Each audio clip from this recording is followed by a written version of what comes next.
Alright guys, lubang seterusnya par 5 kali ni, menarik ni.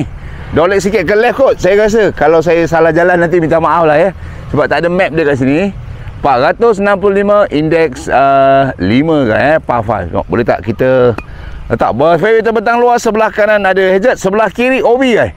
Ada jalan raya. Sepanjang jalan raya ni adalah OB. Jadi saya plan main draw sedikit, straight draw. Macam tu. Boleh tak kita pukul dengan baik?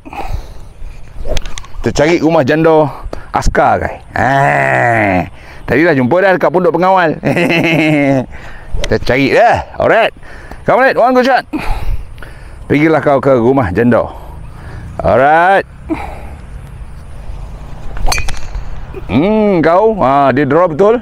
Tapi aku sesah cukup-cukup lah. Kenapa Alright. Alright guys, pemandangan daripada tengah fairway. Sana tibok guys. So kita melepasi satu longkang. Sebelah kiri adalah OB, ada jalan raya. Belah saya di sini, depan ni ada longkang guys. Lebih kurang 230 macam tu longkang. Longkang batu memanjang melintang. Nyaya kalau masuk. Saya tak tahulah kalau masuk longkang ni kira apa penalty area ke atau tidak. Tak nampak pun dia punya kayu kan. Tapi apapun, kita sedang mencari green guys. Di mana green? Mana green? Saya rasa ke situ. Mari kita try kok ada green ke tidak kat situ. Mari kita tengok apa jadi. Okey guys, pukulan kedua saya akan ambil direction straight. Dekat sini kalau main kena main preferred lie lah kan.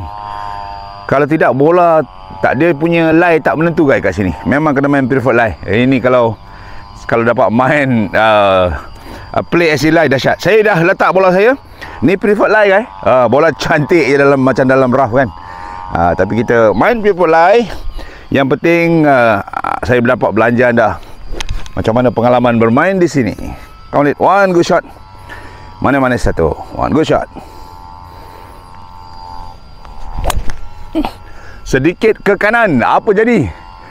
Saya rasa masih lagi di fairway. Yes, ada. Sedikit ke kanan. Okay guys, saya menuju ke bola saya. Bola berada di atas fairway. Ini fairway sebelah atas. Okay. Yang kita nampak tu green. Kiri ada bunker, kanan ada bunker, sebelah bawah bukit ni. Yang ni kita takut kalau turun. Bola akan turun bawah. Bahaya guys Itu fairway sebelah. Jadi kita tengok boleh tak saya pukul 3 on dengan baik. Dapatkah birdie yang kedua di sini guys. Alright, jarak bola saya ke pin adalah 83. Saya gunakan sand guys. Boleh tak saya landingkan dengan baik. Saya berharap jatuh immediately after caller sebab pin belakang. Semoga dia jatuh seperti itu dan dapatlah parkir dengan baik dan roll terus ke pin. Come on, one good shot. Mana-mana satu. Come on baby, come on. Oh, tak cukup. Tapi dia roll on. Dia roll on sebab dia keras. Alright. Alright guys, ini dah dia green. Green saya rasa ni pun panjang sikit sebab belum dipotong. Dia tengah mesin-mesin rumput tu saya nampak. Green comel atas bukit. Sebelah kiri gini ada pasir bunker. Bunker agak keras sikit. Ni tu sebelah kanan juga ada bunker. Jadi kalau kita terlebih shoot, bola kita boleh jatuh ke bawah sana guys. Jadi berbahaya. Jadi kita tengok boleh tak saya parking dengan baik dan seterusnya mendapat par. Alright guys, saya cuba putt seberapa baik mungkin untuk parking bola tu. Parking bola tu di sana. Uphill putt. Kita kena main ketuk sikit lah. Lepas main kat sini kau kena cuti main 3 hari. Baru kau punya putting boleh adjust balik. Alright, one good putt. Parking mana-mana satu di sana. Saya rasa tak ada drop, tak ada apa.